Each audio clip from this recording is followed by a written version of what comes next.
W.F. Koch was a Michigan chemistry professor who went into medicine, and he was at the University of Michigan at the time Moses Gomberg had discovered free radicals. He created a free radical that it was 20 or 30 years before chemists would believe that such a thing existed. But Koch was there at the university and saw the stuff, understood its properties, and started thinking about what that kind of reaction would mean in the body. And he proposed that we have free radicals in the form of quinones in our mitochondria, handling energy with creating all of these functions: anti-inflammatory, antiviral, anti-tumor, and so on.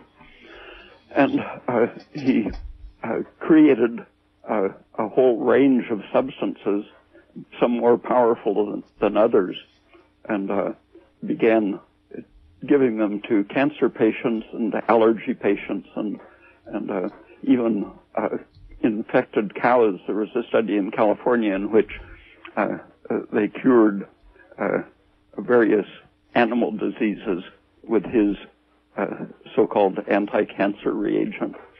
And the famous Albert St. Georgi, who got the Nobel Prize related to respiration and vitamin C research, he based practically his whole career on working out the meaning of Koch's work with the quinones, the vitamin K.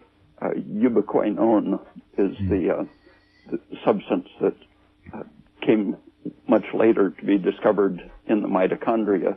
The government twice tried to put Koch in jail, saying that it's inconceivable that people could have free radicals in their cells, and it would be toxic if they did. But then it turned out that exactly the type of chemical, the quinone, that Koch had postulated turned out to be the essence of how human life creates energy.